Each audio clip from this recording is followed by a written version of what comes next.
সবাইকে আসসালামু আলাইকুম। এখন বাজারে প্রচুর লেবু পাওয়া যাচ্ছে, তাই আজ আপনাদের বানিয়ে দেখাবো খুবই মজার লেবুর আচার। আজকের এই রেসিপিতে আমি বলে দিব কিভাবে লেবুর আচার বানালে তেতো হয়ে যায় না। তাই মন দিয়ে আমার সম্পূর্ণ ভিডিওটি আপনাকে শুনতে হবে। আশা করি আমার আজকের লেবুর আচার রেসিপি আপনাদের ভালো লাগবে। রেসিপি ভালো লাগলে সাবস্ক্রাইব করতে ভুলে যাবেন না। কথা না বাড়িয়ে চলুন জেনে নিই লেবুর আচার বানানোর প্রস্তুত প্রণালী।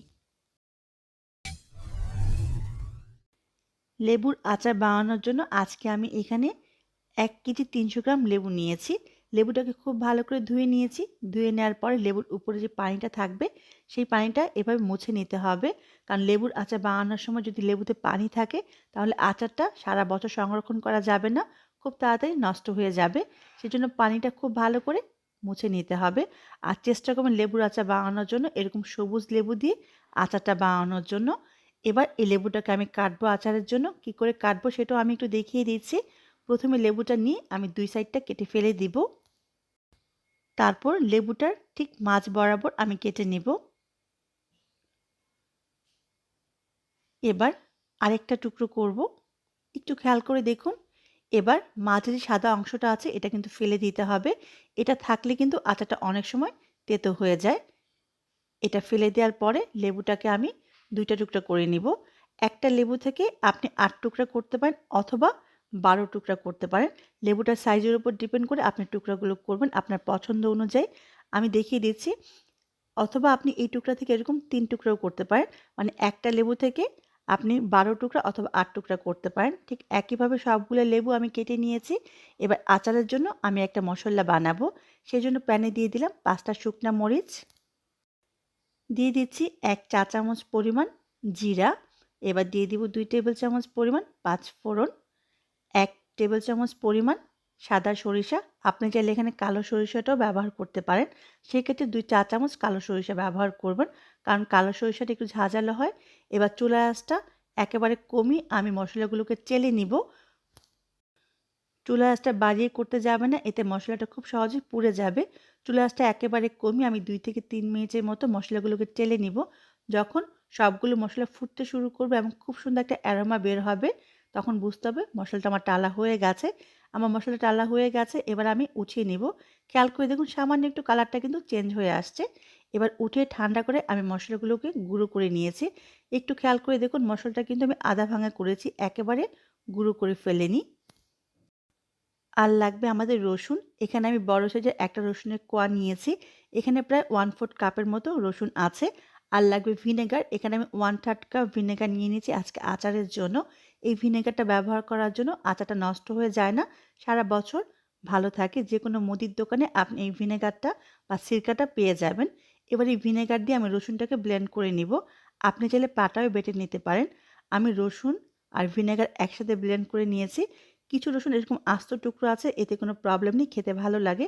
আপনি চাইলে একেবারে মিহি করেও বেটে নিতে পারেন। এবার আমি আচারটা বানাবো। যে লেবুগুলো কেটেছিলাম সেই লেবুর মাঝে আমি যে মশলাটা গুঁড়ো করেছিলাম সেই মশলার সম্পূর্ণটা আমি দিয়ে দিব। এবার যে রসুনটা বেটে রেখেছিলাম সিরকা দিয়ে সেই রসুনটা এর মাঝে দিয়ে দিব। এবার দিয়ে দিব 1 চা চামচ পরিমাণ বিট লবণ। এই বিট লবণ দেওয়ার জন্য কিন্তু আচারের টেস্ট অনেক ভালো আসবে। দিয়ে দিব লবণ। এই আচারে লবণের পরিমাণটা একটু বেশি দিতে হয়। আমি 1.5 টেবিল চামচ পরিমাণ লবণ দিয়ে দিলাম। মরিচের গুঁড়ো দিয়ে দিচ্ছি 2 চা চামচ পরিমাণ। তবে আপনি ঝাল বেশি পছন্দ করলে মরিচের পরিমাণটা বাড়িয়ে দিতে পারেন।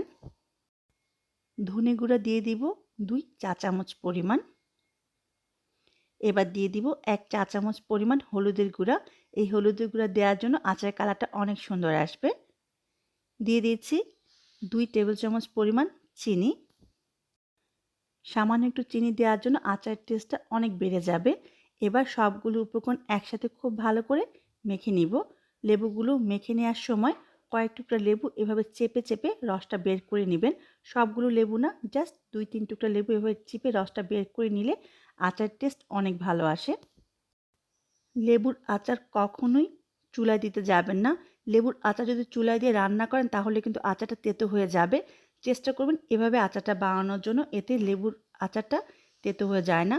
সবগুলো মশলা খুব ভালো করে আমি লেবুর সাথে মাখিয়ে নিয়েছি। এবার আমি বয়মে আচারটা নিয়ে নিব। সেজন্য ব্যবহার করব কাচের বয়ম। বয়মটা ধুয়ে খুব ভালো করে রোদে শুকিয়ে নেবেন, ঠিক এরকম করে। কোনো রকম পানি বা ভেজা ভাব যেন না থাকে সেটা খেয়াল রাখতে হবে। আর প্লাস্টিকের বয়মে যদি আপনি আচারটা রাখেন তাহলে সারা বছর সংরক্ষণ করা যাবে না, খুব তাড়াতাড়ি আচারটা নষ্ট হয়ে যাবে। আচারটা বয়মে নেওয়ার পরে এভাবে একটু চেপে দিবেন। একেবারে সম্পূর্ণ ভরে আচারটা দিতে যাবেন না, কারণ আমি তেল দিয়ে আচারগুলোকে ডুবিয়ে রাখবো, সেজন্য এটাতে আর আচার নিব না। এবার বাকি আচারগুলো আমি অন্য একটা বয়মে নিয়ে নিচ্ছি। এবার লেবুর টুকরোগুলোকে সরিষার তেল দিয়ে ডুবিয়ে দিতে হবে। অবশ্যই আচারের জন্য সরিষার তেলটাই ব্যবহার করবেন। আর তেলটাকে কোনো রকম গরম করার প্রয়োজন নেই, ঠিক যেরকম আছে ওইরকমই ব্যবহার করবেন। আচারটা আমার রেডি হয়ে গেছে, তবে এখনই খাওয়া যাবে না। এই আচারটাকে কড়া রোদে ৭ থেকে ৮ দিন দিতে হবে। ৭ থেকে ৮ দিন রোদে দেওয়ার পরে এই আচারটা খাওয়ার উপযুক্ত হবে। লেবুর এই আচারটা সারা বছর ভালো থাকবে। এই আচারটাতে কোনো রকম পানি যাতে না পড়ে সেটা খেয়াল রাখবেন। হাত দিয়ে আচার উঠানো যাবে না বা ভেজা চামচ ব্যবহার করা যাবে না। শুকনা চামচ ব্যবহার করবেন আচারের ক্ষেত্রে, তাহলে আচার সারা বছর ভালো থাকে। আর আচারটা কখনোই চুলায় জাল দিবেন না, তাহলে কিন্তু তেতো হয়ে যাবে। আশা করি আমার আজকের রেসিপি আপনাদের ভালো লাগছে। সবাই অনেক ভালো থাকবেন, আমার জন্য দোয়া করবেন।